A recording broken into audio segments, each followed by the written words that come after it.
저희 가정이 이제 한국에서 최근에 조금 추워졌지만 추워지기 직전까지 자주 간 곳이 있습니다. 그곳이 어디냐면 과천에 있는 서울대공원 동물원입니다. 저희 아이들이 이제 셋 있는데 그 아이들이 동물을 너무 좋아해가지고 동물만 봐도 너무나도 신이 나고 또 막 보는 거 너무 즐거워해서 시간만 나면 우리 아내와 또 아이들과 함께 이렇게 동물원을 가곤 했습니다. 또 신시내티 와보니까 동물원이 있더라고요. 네, 어제도 이 추위를 뚫고 다녀왔는데 너무나도 신시내티 동물원도 너무나도 좋은데 또 우리 그 서울에 있는 과천에 있는 이 서울대공원 동물원도 너무나도 좋습니다. 혹시 가보신 분들이 계신지 모르겠어요. 빌딩이 빡빡하게 모여 있는 그 도시에서 조금만 떨어져 또 조금만 가면 또 이제 얼마 떨어지지 않은 곳에 그렇게 함께 아이들과 시간 보낼 수 있고 또 자연 친화적인 곳이 있다는 것이 너무나 감사하고 좋습니다. 그런데 너무 좋은데 또 그 서울대공원 동물원이 너무 넓어요. 너무 넓고 또 언덕도 굉장히 많이 있어서 아이들을 데리고 시간을 보내기에는 조금 힘든 그러한 코스입니다. 그래서 저희 자녀가 아까 말씀드린 건 3명이기 때문에 아직 또 오래 걷지 못할 그런 나이들이에요. 그래서 갈 때 4인용 외건을 꼭 챙겨 갑니다. 혹시 4인용 외건을 끌어보신 분들은 아시겠지만 꽤 무겁습니다. 꽤 크고 그래서 생각보다 힘이 많이 듭니다. 거기 3명의 아이들까지 타면 굉장히 무겁겠죠. 그렇게 무거운 외건에 새 아이를 태우고 무겁게 이렇게 동물원을 막 헤집고 다닙니다. 이 동물 저 동물 막 2-3시간씩 이렇게 다니는데 올 여름에도 한창 이 무더웠던 그 여름에도 정말 열심히 다녔습니다. 지금 생각해보면 어떻게 했는지 모르겠어. 어떻게 그렇게 그 넓은 곳을 그 언덕을 그렇게 다닐 수 있었을까. 정말 낑낑대면서 땀 삐질삐질하면서 그렇게 열심히 외건을 끌었던 것 같습니다. 근데 참 감사한 거는 그 커다랗고 무거운 외건을 저 혼자 끌지 않고 우리 저희 아내가 함께 도와줘서 좀 힘을 덜 수 있었던 것 같습니다. 아내가 이렇게 앞에서 이 외건을 끌어주면 좋은 장점이 몇 가지 있습니다. 일단 앞에서 이렇게 힘을 보태주니까 이 무거운 외건을 가볍게 조금 힘을 덜 수 있는 것이 있고 또 저희 아내가 가진 은사 중에 하나가 길을 잘 외워요. 차를 운전할 때도 어디 한번 가면 그곳 길을 잘 외웁니다. 그 서울대공원 동물원도 그 위치를 잘 외워서 이 동물이 어디에 있고 저 동물이 어디에 있는지를 꿰뚫고 있어요. 여기로 가면 어떤 동물이 있고 저기로 가면 저 동물이 있고 또 이 동물에서 저 동물까지 가면 어느 길로 가는 것이 빠른지를 우리 아내는 잘 알고 있어가지고 정말 그 아내 덕분에 편하게 이렇게 왔다 갔다 할 수 있습니다. 저희 아내 이런 장점 덕분에 정말 아내에게는 미안한 이야기지만 가끔 저희 아내가 어디로 가는지에 따라서 그냥 따라가기만 하면 되고 또 힘도 저거 하면 되니까 그냥 가볍게 살살 좀 힘을 좀 빼면서 그냥 아내가 이끌어주는 대로 이렇게 끌려갈 때가 있었습니다. 그런데 아이들을 태우고 아내와 함께 이렇게 외건을 이렇게 끌고 가면서 이런 생각이 들었어요. 참 목사인데 좀 부끄러운 이야기지만 순간적으로 왜 그런 생각이 들었는지 모르겠습니다. 참 엉뚱하게도 내 인생도 이렇게 이끌어주는 누군가가 있으면 좋겠다. 누군가 이렇게 이끌어주는 사람이 있었으면 좋겠다. 그냥 그런 생각이 불현듯이 들더라고요. 어디로 가야 할지 방향을 제시해주고 또 직접 힘이 되어주는 그런 존재가 있으면 좋겠다. 이런 생각이 드는 거예요. 우리가 살아가다 보면 그런 감정을 느낄 때가 있지 않습니까? 특별히 삶에 어떠한 역경이 있을 때에 내 힘으로 감당하기 힘든 그런 일이 있을 때 정말 나 혼자 있는 것과 같은 그런 느낌이 들 때가 있지는 않습니까? 나 혼자 막 안간힘을 쓰고 있는 것 같고 그렇게 나 나름대로 힘쓰고 노력해도 내 맘대로 되지 않는 것 같고 그런 상황 속에서 누군가 정말 내가 어디로 가야 할지 내가 나아가야 할 그 길을 잘 알아서 안내해주고 힘이 되어주는 그 누군가가 있었으면 좋겠다. 이런 느낌, 그런 생각이 들 때가 있죠. 그런데 신앙생활하며 믿음을 갖고 살아간다고 하는 우리는 이미 그 답을 알고 있습니다. 내가 어디로 가야 할지, 내가 나아가야 할 길을 너무나도 잘 아시고 가장 선하고 좋은 길로, 완전한 길로 인도해 주시는 그분, 나와 함께 하셔서 힘이 되어 주시는 그분. 우리는 오랜 이런 신앙생활을 통해서 머리는 우리 쉽게 답을 내릴 수 있습니다. 그분이 누구십니까? 바로 하나님이시죠. 변함없이 나와 함께 하시고 모든 것을 섭리 가운데 주관하시고 내 삶을 그 뜻대로 인도해 가시는 뿐만 아니라 나에게 힘이 되어주시고 위로가 되어주시는 그 하나님이 나와 함께 계시지. 우리는 하나님을 믿는다라고 하지만 생각보다 망각하며 살아갈 때가 참 많이 있습니다. 우리는 신앙생활로 나름의 신앙의 연차도 쌓이고 하나님을 믿는 믿음도 있다고 하고 하나님이 모든 것의 주관자 되시고 그 하나님이 나와 함께 하신다는 사실을 믿지만 때론 종종 그 사실을 망각하며 잊고 살아갈 때가 많이 있다라는 것이죠. 특별히 정말 너무나 눈앞이 깜깜하고 막막할 때, 소망이 다 끊어진 것 같은 절망의 상황 속에서, 어떤 관계적인 어려움에서 내 생각대로 어떠한 일이 되지 않고 완전히 다 무너져 버렸을 때 쉽게 믿음을 잃는, 또 믿음을 잃고 내 삶을 이끌어 가시는 분이 하나님이신데 그 하나님을 완전히 망각해버리고 좌절과 절망 속에 빠져있는 우리 자신의 모습을 보게 되는 것이죠. 아내에게는 이야기하지 않았지만 동물원에서 그렇게 아이들을 태우고 무거운 그 외건을 끌면서 정말 너무나도 행복하고 그런 힘든 시간을 보내면서 그런 깨달음과 위로하심을 하나님께서 주시는 것 같아서 너무나도 감사하더라고요. 우리 삶에 정말 수많은 우연과 같은 일들이 일어나지만 신앙인으로 살아가는 우리는 그 어떠한 일도 우연이라고 이야기하지 않습니다. 세상에 많은 사람들은 뭐 좋은 일, 안 좋은 일, 뭐 재수가 좋다, 안 좋다, 운이 좋다, 안 좋다, 어떠한 일에 대해서 우연으로 치부해 버리지만 신앙인으로 살아가는 우리는 그렇지 않습니다. 우리는 어떤 우연과 같은 일뿐만 아니라 모든 일을 어떻게 해석합니까?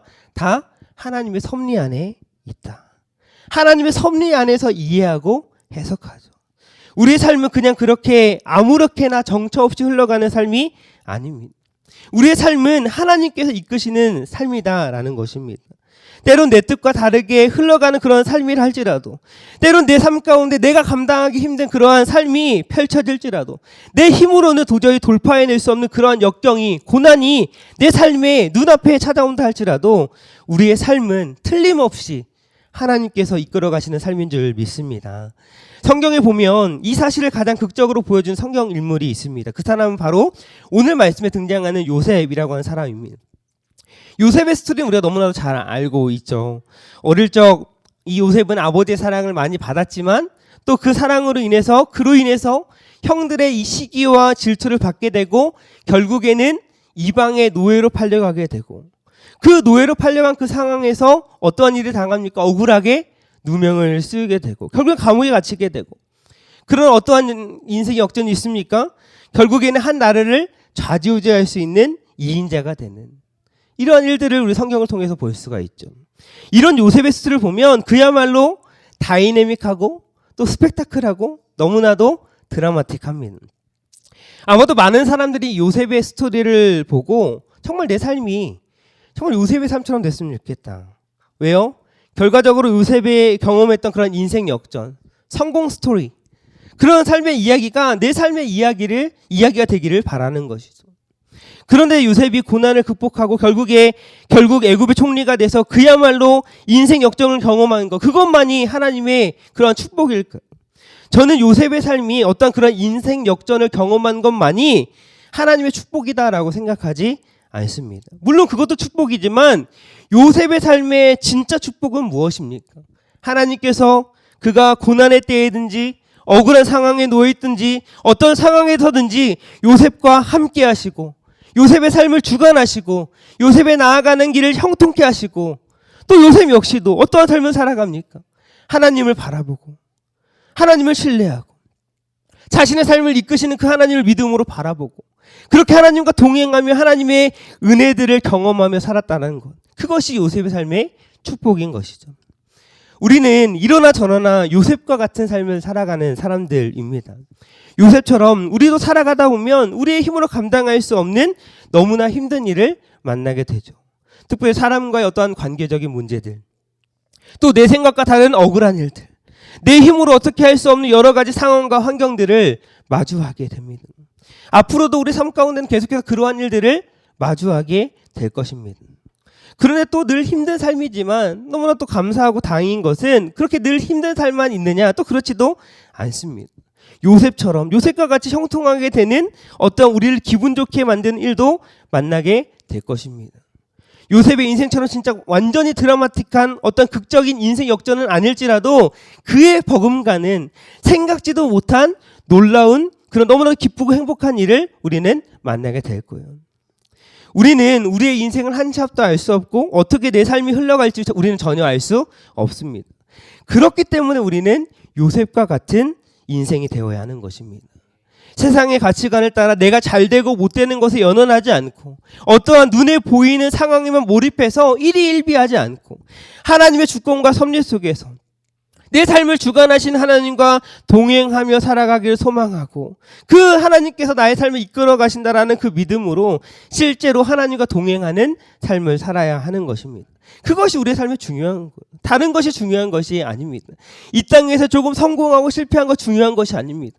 성공할 수도 있고 실패할 수 있지만 그 상황 가운데 하나님과 동행하는 삶을 살아가느냐 그렇지 않느냐가 중요한 것입니다.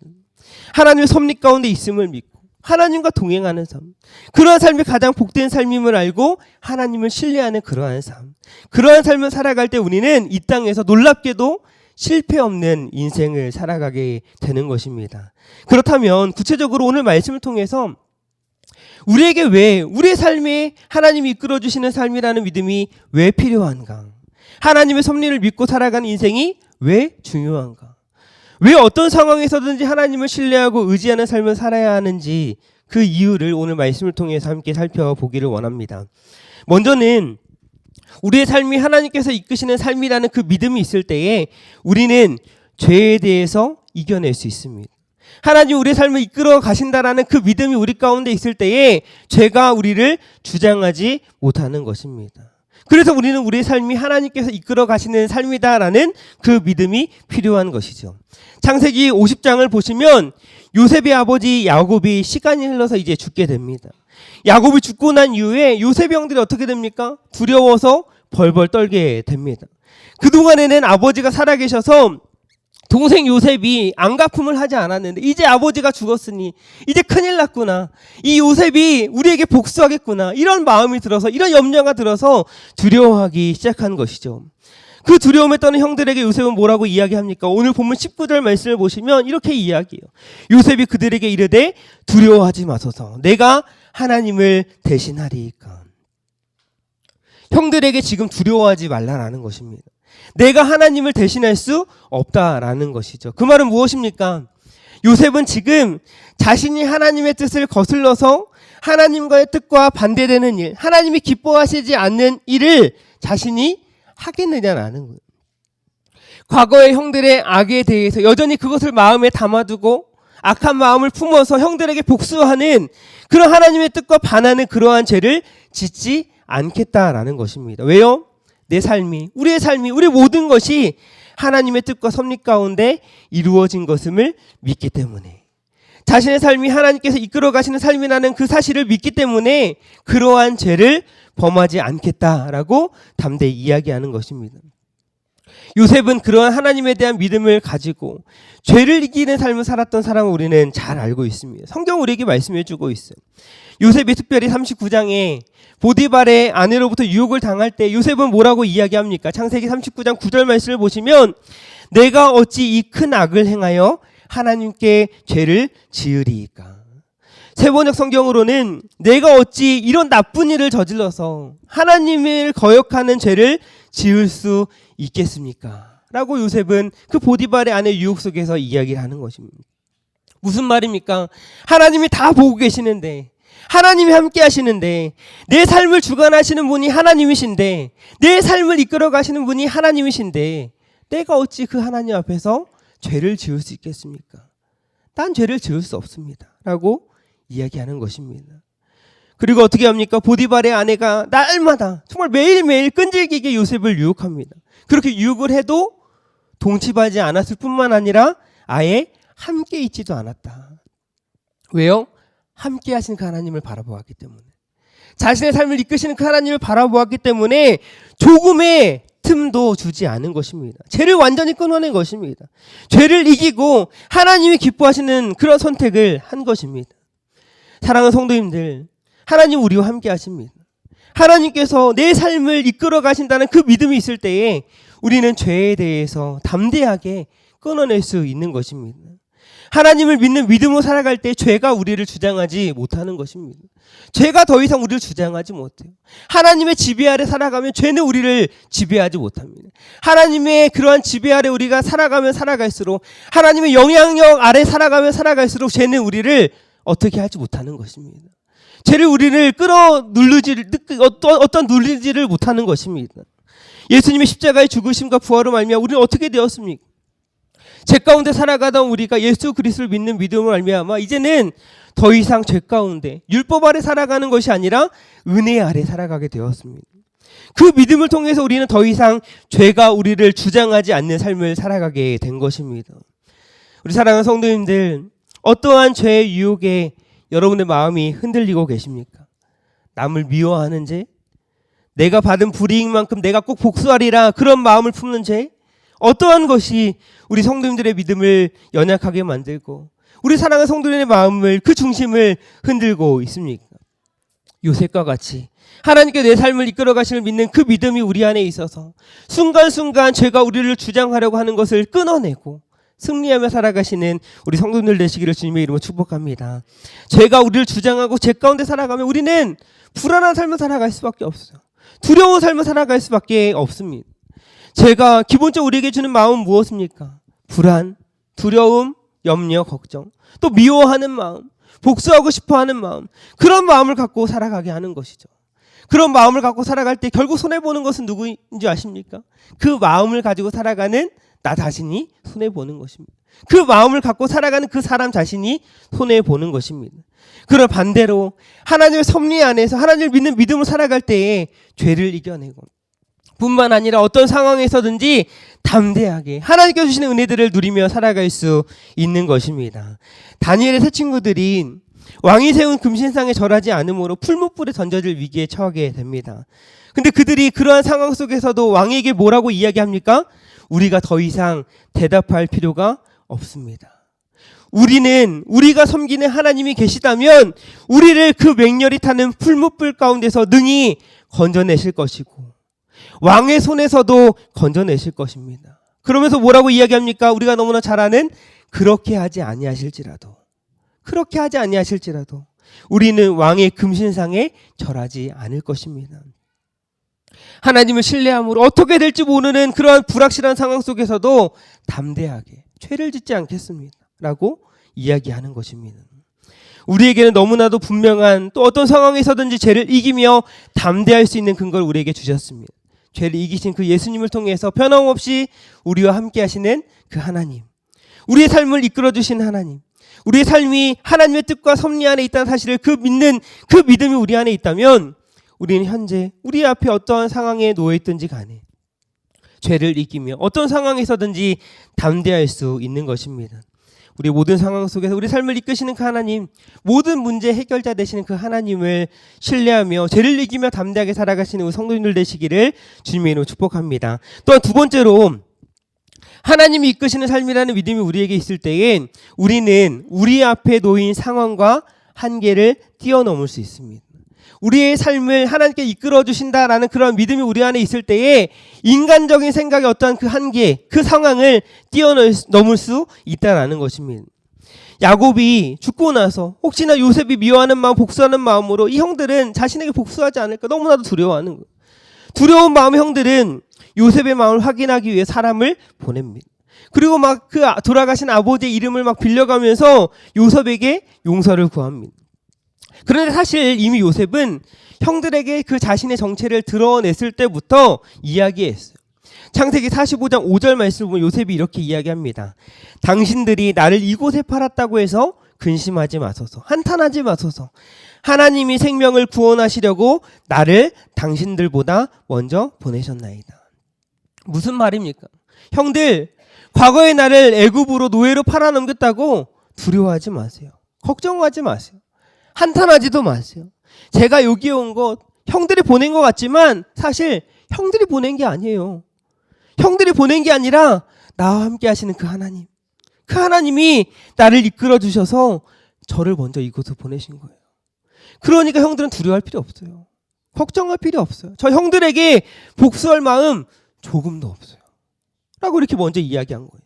그럼에도 불구하고 형들은 어떻습니까? 여전히 요셉이 자신들을 용서했다는 사실을 받아들이지 못해요. 그래서 두려워하는 거예요. 특별히 오늘 본문 앞에 18절 말씀을 보시면 두려운 마음에 형들이 어떻게 합니까? 요셉의 앞에 엎드립니다. 동생인데 이 형들이 그 동생 앞에 납작 엎드리는 거예요. 그리고 뭐라고 이야기합니까? 우리는 당신의 종들입니다. 그 동생을 향해서 우리는 당신의 종입니다. 살려주세요. 도와주세요. 이렇게 납작 엎드리는 거예요. 그 놀랍게도 이 모습은 어떤 모습입니까? 요셉이 어린 시절에 꾸었던 꿈. 그 꿈이 실현되고 있는 거예요. 어떤 꿈을 꾸게 됩니까? 어렸을 때 요셉이 곡식단을 묶고 있는데 요셉의 곡식단이 일어나니까 형들의 곡식단이 요셉의 곡식단 앞에 절하고, 또 꿈을 꾸었는데 해와 달과 또 11개의 별이 절을 하는, 그 어린 시절에 요셉이 꾸었던 꿈 그대로 이루어진 것입니다. 이 사실을 알 수 있는, 이 말씀을 통해서 알 수 있는 사실은 무엇입니까? 하나님은 말씀하신 것, 약속하신 것을 반드시 이루시는 신실하신 하나님이시다. 하나님의 섭리 가운데 모든 것이 이루어진다는 사실을 이 말씀을 통해서 우리에게 보여주고 있는 것입니다. 요셉은 자신의 인생이 하나님의 섭리 가운데 이루어진 것임을 확실히 믿었습니다. 그렇기 때문에 자신의 삶 가운데 닥친 그 어려운 일들, 그동안에 겪은 억울한 일, 상식적으로 이해하기 힘든 일들을 극복할 수 있었던 것입니다.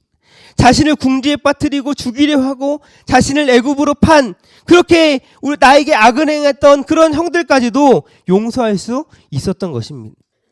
그래서 오늘 본문의 20절과 21절의 요셉은 이렇게 이야기합니다. 우리 본문 20절, 21절 말씀 우리 함께 같이 한번 읽어볼까요? 우리 함께 읽어보겠습니다. 시작!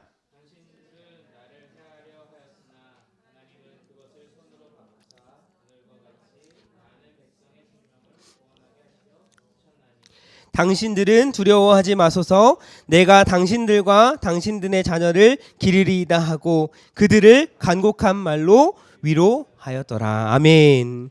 요셉은 뭐라고 이야기합니까? 형들이 자신을 시기하고 질투하고 그런 악 때문에 자신이 그래서 애굽의 노예로 팔려왔지만 하나님께서 그 형들의 그 악을 선으로 바꾸셔서 형을 비롯하여 야곱의 가족들 뿐만 아니라 많은 백성들의 생명을 구할 수 있었다라고 고백하는 것입니다.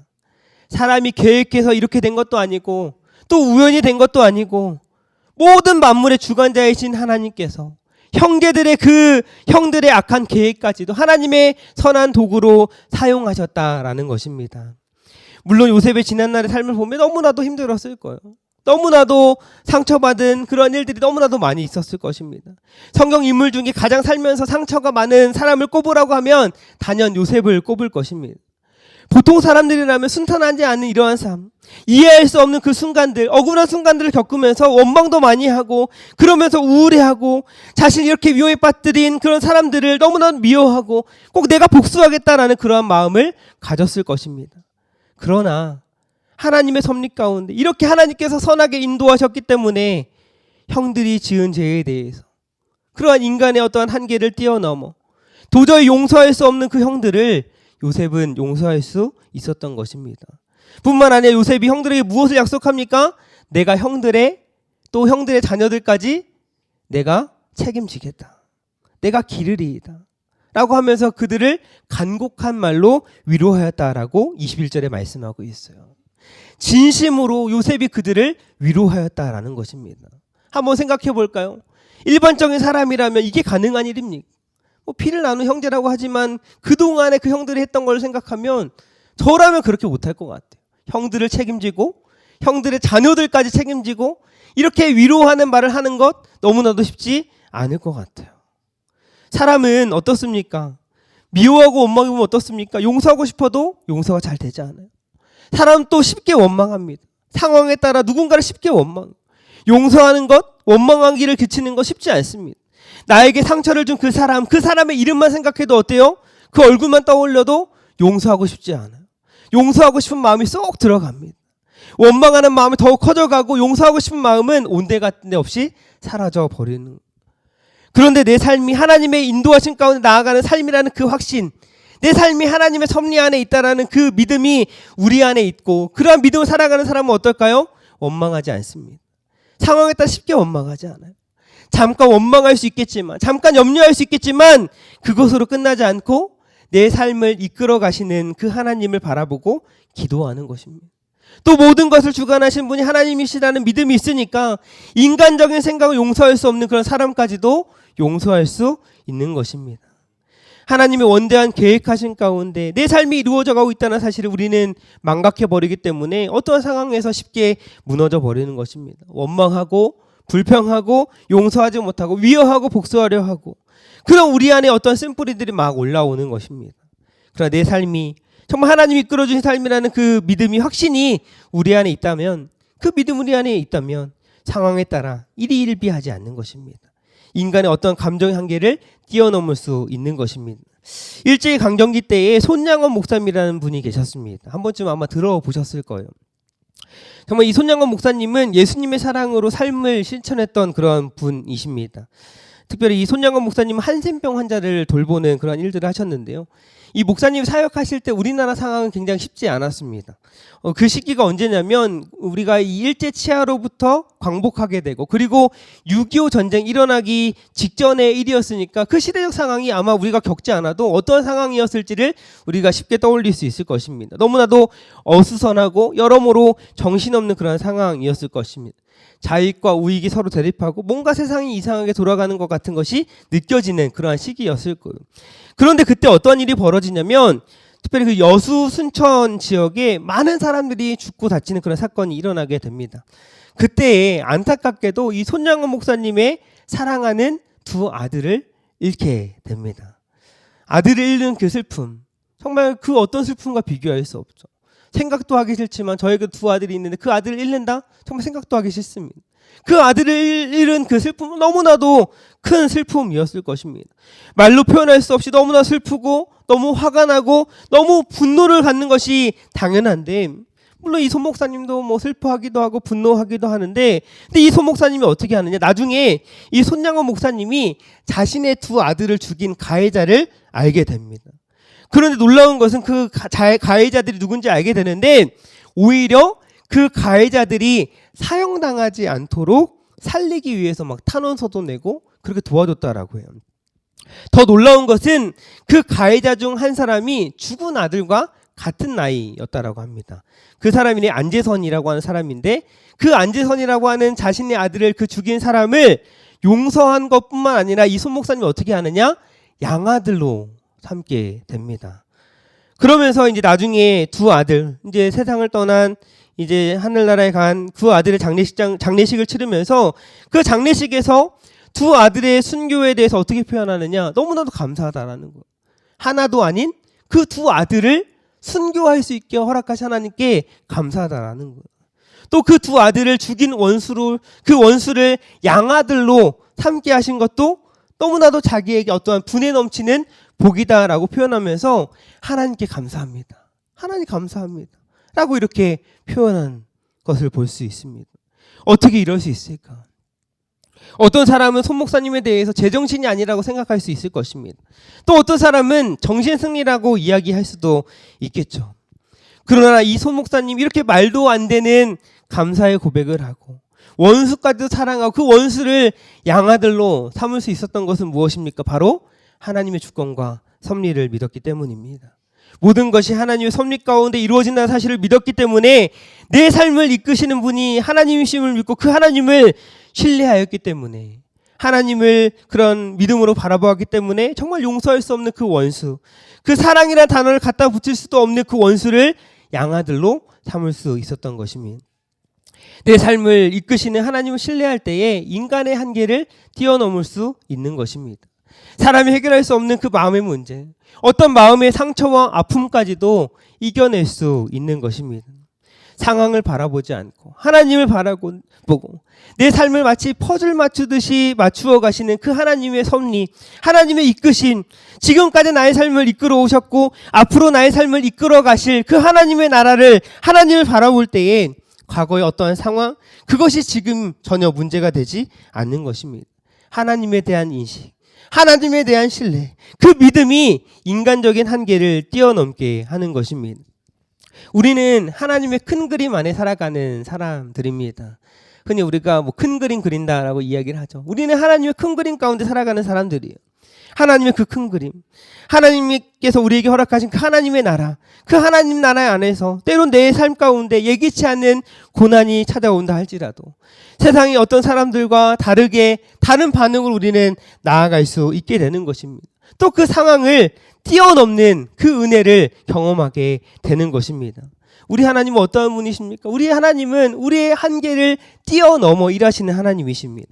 놀라운 것은 그 하나님을 우리가 늘 기억하고 믿음으로 바라볼 때에 우리도 우리의 그 한계, 그 인간의 한계를 뛰어넘을 수 있게 된다는 것입니다. 오늘 이 말씀을 기억하면서 우리 삶을 이끄시는 하나님을 바라봄으로 용서할 수 없을 것 같은 사람도 용서하고 원망과 불평이 나올 만한 그 상황 속에서도 감사가 넘치는 그런 인간의 한계를 뛰어넘는 삶을 살아가시는 우리 사랑하는 성도들 되시기를 주님의 이름으로 축복합니다.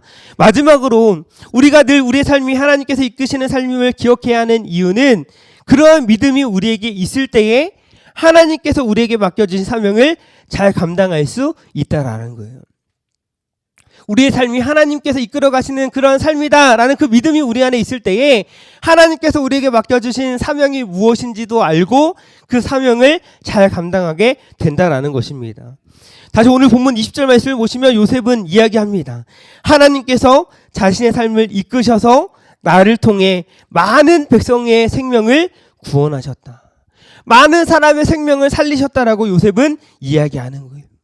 우리가 하나님께서 이끄신 삶이라는 그 믿음으로 살아갈 때에 그 하나님께서 주시는 그 은혜를 내가 누릴 뿐 아니라 나만 누릴 뿐만 아니라 생명을 살리는 일에 하나님께서 나를 사용하시고 그 은혜를 그 생명을 다른 사람도 누리게 한다라는 것입니다. 오늘 본문 20절의 요셉의 고백은 우리 예수님을 떠올리게 합니다. 예수님은 철저히 하나님의 뜻 가운데 이 땅에 성육신하여 오셨고 또 하나님의 뜻대로 살아가는 그런 사람의 삶의 모습을 친히 우리 가운데 보여주셨습니다. 하나님의 이끄심에 따라 살아가는 삶의 표본으로 예수님은 이 땅에 오신 거예요. 예수님은 하나님의 이끄심의 목적을 분명히 아셨고 왜 이 땅에 예수님께서 오셨는지를 말씀하십니다. 그래서 예수님은 마태복음 20장 28절에 이렇게 말씀해요. 인자가 온 것은 자기 목숨을 많은 사람의 대속물로 주려 함이라. 예수님께서 이 땅에 오신 이유가 무엇입니까? 많은 사람들에게 생명을 주시기 위해서. 죄 가운데 영적으로 죽은 그런 사람들을, 그런 우리를 살리시기 위해서, 구원하시기 위해서 예수님께서 이 땅에 오셨다라는 것입니다. 요셉이 오늘 본문에서 한 고백과 한번 매칭해 보면 하나님은 그런 종교 지도자들의 악을 통해서 선을 이루어 가십니다. 결국에는 예수님의 십자가의 죽으심을 통해서 많은 믿는 자들에게 영원한 생명을 허락해 주셨습니다. 그렇다면 그리스도인, 예수님을 믿는 믿음으로 살아가는 우리의 삶의 모습은 어떠해야 될까요? 그리스도인이라고 하는 정체성을 가지고 살아가는 우리의 삶은 어떠해야 될까요? 우리 역시도 마찬가지. 우리의 삶의 궁극적인 목표는 무엇입니까? 하나님께서 우리에게 주신 사명은 무엇입니까? 하나님을 기쁘시게 하는 것입니다. 어떻게 하나님이 기뻐하실까요? 특별히 누가복음 15장 말씀을 보면 이런 것들의 비유들을 말씀하십니다. 세 가지 비유가 나오는데 그 비유들의 결론은 무엇입니까? 죄인 한 사람이 돌아오면, 회개하면 하나님께서 기뻐하신다라는 거예요. 우리를 통해서 많은 사람들의 생명이 구원받을 때에 하나님이 기뻐하신다라는 것입니다. 죽어가는 영혼들이 우리를 통해 돌아오고 그들이 하나님을 알게 되고 섬기게 되고 그들이 하나님의 자녀로 살아가게 되기를 하나님 원하시고 그렇게 살아가게 될 때에 하나님은 기뻐하신다라는 거예요. 그래서 예수님께서 승천하시기 전에 뭐라고 말씀하십니까? 모든 민족을 제자로 삼고 삼위의 하나님의 이름으로 세례를 베풀고 분부한 모든 것을 가르쳐 지키게 하라라고 명령하셨어요. 우리는 그 명령을 뭐라고 이야기합니까? The Great Commission, 예수님의 지상명령이라고 이야기를 합니다. 사랑하는 성도님들, 우리는 하나님의 사명을 가진 자들이에요. 그냥 이 땅에 와서 그냥 어떻게 그냥 아무렇게 살다가 사라지는 그런 존재가 아니라 하나님 혼자서도 하실 수 있는 그 하나님께서 우리와 동역하고 싶으셔서 우리에게 하나님께서는 사명을 허락하셨어요. 우리는 하나님의 사명을 갖고 살아가는 그런 사명자들입니다. 우리는 하나님의 그 위대한 사명을 감당해 나아가야 하는 사람들이에요. 우리는 특별히 사람을 살리는 그런 사명을 맡은 자들입니다. 그 사명을 우리가 잘 감당하기 위해서는 우리의 삶이 하나님이 이끌어 가시는 삶이다라는 사실을 우리는 늘 기억해야 하는 것입니다. 늘 나의 삶이 하나님이 이끄시는 삶이라는 사실을 기억하며 늘 기억하며 하나님께서 맡겨주신 사명을 충성스럽게 감당해내야 하는 것입니다. 그러한 삶을 살아갈 수 있는 사랑하는 우리 신시내티 중앙장로교회 성도님들 되실 수 있기를 주님으로 축복합니다. 나에게 주신 그 사명, 그 사명을 정말 하나님께 나의 삶을 이끌어 가신다라는 그 사실에 만족하고 그것을 누리는 것에 끝나지 않고 정말 나를 통해서 일하기 원하시는 그 하나님의 마음을 알아서 정말 그 하나님을 기쁘시게 해드리기 위하여 정말 나의 삶을 통해 나의 말을 통해 나의 어떠한 행동을 통해 복음을 전하고 그 복음의 통로가 되어서 많은 사람들을 살리는 그런 역사가 있게 되기를 주님의 이름으로 축복합니다. 오늘 말씀을 통해서 우리는 우리가 알고 있던 사실이지만 다시금 우리의 삶이 하나님이 이끄시는 삶이라는 사실을 함께 말씀을 통해서 살펴보았습니다. 하나님이 우리의 삶을 이끄신다라고 한다면 우리도 우리의 삶을 바라보는 관점이 달라져야 되는 것입니다. 우리의 삶을 하나님께서 이끌어 가시는 그 삶이다라는 그 믿음이 있으면 우리의 삶을 바라보는 그러한 관점도 달라져야 되는 것입니다. 내 삶이 고난의 연속이라고 저주받은 인생이고 일이 뭔가 잘 되고 잘 되어야지만이 축복이다 이런 관점이 아니라 하나님이 우리의 인생을 지고 가신다. 이끌어 가신다. 그런 인생 자체가 복된 인생이다. 이런 관점에서 우리는 살아가야 할 것입니다. 우리가 인정하든 인정하지 않든 우리의 삶은 하나님이 이끌어 가시는 삶이에요. 저는 살아가면서 여기 계신 성도님들도 살아가면서 많이 느끼셨겠지만 저는 살면서 하나님의 인도하심을 너무 많이 경험했습니다. 제가 목사가 된 것도 어렸을 때 저희 아버지 목사님이신데 저희 아버지 목사님을 막 따라다니면서 막 신방 따라가고 막 기도원에 살고 막 예배 3번 드리고 막 이렇게 살면서 어렸을 때 저의 꿈이 목사였어요. 목사였고 나중에 결국에는 목사가 되더라고요. 목사가 되고 나서 그 이전에 저의 삶을 돌아봤을 때 너무나도 부족하고 연약한 저이지만 지금도 많이 부족하고 연약하지만 조금이라도 하나님의 그 위대한 일을 감당하게 하시기 위해서 다듬으시고 이끌어 주셨다라는 생각이 듭니다. 또 그동안 살아오면서 어떤 사역지라든지 어디든지 정말 어디론가 뜻하지 않게 가게 되면 내 생각대로 되지 않고 어디로 하나님께서 왜 보내시지라고 의문을 가질 때 하나님은 깨닫게 해주세요. 하나님께 왜 나를 이곳으로 보내셨는지 그 이유를 발견하게 되고 내 삶이 하나님이 이끄신 삶이라는 사실이 분명해지는 그런 시간들이 많이 있었습니다. 하나님께 그런 시간들을 통해서 정말 이렇게 말씀하시는 것 같았어요. 너의 삶이 그냥 흘러가는 삶이 아니야. 내가 너의 삶을 이끌어가고 있어. 또 기억해. 이렇게 하나님께서 저에게 말씀해 주시는 것 같았어요. 사실 이렇게 여기 KCPC에 와서 말씀을 전하는 것도 하나님께서 이끌어 주셨기에 이 자리에 서 있는 것이라 확신합니다. 사실 조금 비하인드 스토리만 좀 말씀을 드리고 말씀을 마치려 하는데 사실 주목사님과 함께 그 사역했던 그런 교회에서 사임을 하고 새로운 그 사역지를 막 구했어요. 근데 생각보다 쉽지 않더라고요. 제가 이제 어린이 사역만 많이 하고 이제는 이제 청년 이상 이제 어른 사역을 하려다 보니까 저를 이렇게 막 뽑아주려고 하는 교회가 많이 없더라고요. 그래서 막 자존감도 많이 떨어지고 막 고난의 시간들이요. 나 이제 어떡하지? 나에게 딸린 식구들이 3 자녀나 있고 아내가 있고 막 시퍼렇게 눈 뜨고 막 이렇게 먹여 살려야 되고 하는데 막 걱정이 드는 거, 염려가 되는 거예요. 나 이제 어떡하지? 사역지 못 가면 어떡하지? 마냥 놀 수 없는데 너무나도 근심이 되고 너무나 걱정이 되고 고난의 시간인 거. 막 그러면서 막 주목사님들을 비롯해서 주변에 친한 목사님들 막 기도 부탁하고 막 상황들에 대해서 이야기하고 공유하고 막 도와주시기도 하고 막 이렇게 했는데 그런 대화를 나누다가 주목사님이 이런 얘기를 했어요. 저도 그렇고 한 달 정도 쉬면 이 미국에 와서 좀 쉬시면 좋은데 라고 이렇게 주목사님이 이야기를 하는 거예요. 저도 진짜 한 달만 쉬면 그 다음에 부임지가 확정이 돼서 한 달 정도 어떤 쉬는 시간이 딱 준비되어 있어서 저에게 마련되어 있어서 그 한 달의 시간 일부를 미국에 와서 지내면 너무나 좋겠다 이런 생각을 했었거든요. 그런데 너무나도 극적으로 이 목사님께 말씀해 주셨지만 동탄동산교회라는 동탄에 있는 이제 안산동산교회에서 분립한 이제 교회로 이제 가게 되는데 딱 면접을 보는데 그 면접 말미에 목사님도 담임 목사님도 계시고 부교육자분들도 계시는데 막 대화가 어떻게 됐냐면 부임 시기를 언제 하면 좋을까요? 하는데 이제 그 옆에 계시는 부교육자분들이 그래도 목사님 이전 교회에서 수고하셨으니까 한 달 정도 쉬고 오시면 좋겠네요. 라고 하니까 담임 목사님 그래 그게 좋겠다. 그래요 목사님 한 달 정도 쉬시고 12월 말에 부임하세요. 이렇게 말씀해 주시는데 저는 그 말씀이 하나님이 저에게 주시는 말씀 같았어요. 하나님 저에게 어떤 위로해 주시고 정말 하나님께서 이끌어가 주신다는 그러한 음성처럼 저는 들렸습니다. 그래서 막 사실 미국에 오는 게 뭐 비용도 그렇고 뭐 정말 저희 큰 아들이 지금 39개월인가요? 39개월, 26개월, 뭐 12개월 지금 다 어리거든요. 이 아이들을 미국으로 데리고 온다는 사실 어려운 일이잖아요. 그래서 안 되겠다라고 생각을 했다가도 이거 하나님의 인도하심이야. 하나님 이끌어 주신 거야. 그런 믿음으로 이 자리에 오게 된 것입니다. 뭐 공감하지 않으실 수 있겠지만 저는 굉장히 벅찬 그런 마음이 있었어요. 그렇게 하나님 인도하심 가운데 내가 이 자리에 이렇게 또 말씀을 전하는 이 자리에 설 수 있게 되었구나. 너무나도 감사했습니다. 우리의 삶이 그렇습니다.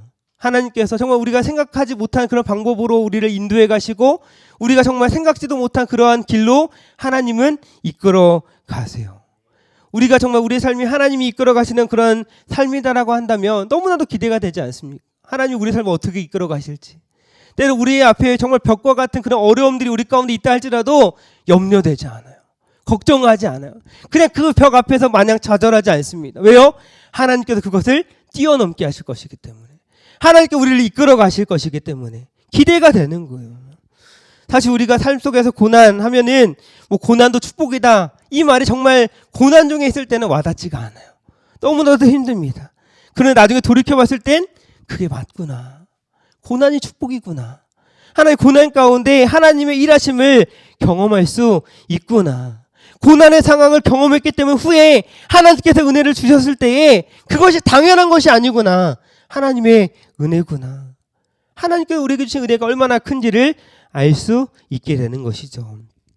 우리의 삶이 고난의 연속이고 고난이 있을 때마다 정말 우리 가운데 씻을 수 없는 상처가 되기도 하지만 고난은 이길 수 있는 그 믿음을 우리에게 선물로 주셨어요. 또한 그 고난을 이길 수 있는, 고난을 뛰어넘을 수 있는 그 소망을 우리에게 선물로 주셨습니다. 그래서 사도 바울이 로마서 8장 18절에 이렇게 고백해요. 생각하건대 현재의 고난은 장차 우리에게 나타날 영광과 비교할 수 없도다. 비교할 수 없도다. 우리 앞에 눈앞에 있는 그 고난은 문제가 되지 않는다는 거예요. 왜요? 영원한 하나님의 나라를 우리에게 미리 이미 예비해 두고 계셨기 때문에. 틀림없이 하나님 우리 한 사람 한 사람을 인도해 가십니다. 그것을 믿고 바라보느냐 믿지 못하고 바라보지 못하느냐의 차이인 거예요. 진부한 표현일 수 있겠지만 그 진리이고 정말 좋아하는 말 중에 하나가 이 말이에요. 하나님의 때에 하나님의 방법으로. 하나님의 때에 하나님의 방법으로 하나님은 우리의 삶을 이끌어 가신다라는 거예요. 우리의 삶이 하나님의 때에 하나님의 방법으로 이끌어 가시는 삶이라면 우리의 삶은 현재 내 삶이 어떠한 상황이 펼쳐져 있든지 간에 형통한 삶인 줄 믿습니다. 우리의 인식을 바꿔야 되는 거예요. 고난의 시간이 하나님의 살아계심을 드러내는 시간이고 하나님의 영광을 드러내는 기회다라는 사실을 우리는 기억해야 하는 것입니다. 하나님은 그 어떤 것도 끊을 수 없는 그 사랑으로 우리의 삶을 이끌어 가세요. 로마서 8장 38절 39절 말씀에 이렇게 말씀합니다. 내가 확신하노니 사망이나 생명이나 천사들이나 권세자들이나 현재이나 장래이나 능력이나 높음이나 깊음이나 다른 어떤 피조물이라도 우리를 우리 주 그리스도 예수 안에 있는 하나님의 사랑에서 끊을 수 없으리라. 그 무엇으로도 끊을 수 없는 그 사랑. 그 사랑으로 우리를 살리셨고 그 사랑으로 우리를 이끌어 오셨고 그 사랑으로 앞으로 우리의 삶도 이끌어 가십니다. 악을 선으로 바꾸시는 하나님. 정말 우리의 삶을 가장 선한 길로 그 인도하신 하나님. 그 하나님의 섭리 역사를 알고 믿을 때에 빌립보서의 사도 바울이 고백한 것처럼 아무것도 염려하지 않고 감사함으로 하나님께 기도하며 하나님께 가까이 나아갈 수 있는 것입니다. 말씀을 정리하겠습니다. 제가 너무나도 좋아하는 말씀 시편 48편 14절 말씀 이렇게 말씀합니다. 이 하나님은 영원히 우리 하나님이시니 그가 우리를 죽을 때까지 인도하시리로다. 이 하나님은 영원히 우리 하나님이시니 그가 우리를 죽을 때까지 이끄시리로다. 하나님 우리를 이끌어 가세요. 눈에 보이지는 않지만 하나님 우리를 인도하시고 끝까지 우리를 인도해 가십니다.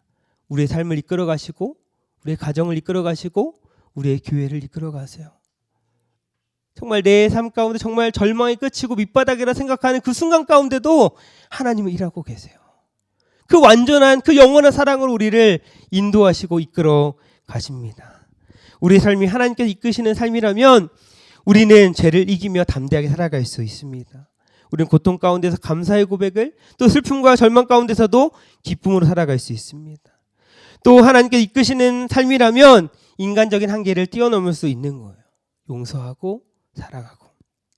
또 하나님께서 이끌어 주시는 삶이라면 하나님께서 맡겨주신 사명, 그 사명을 우리는 잘 감당할 수 있습니다.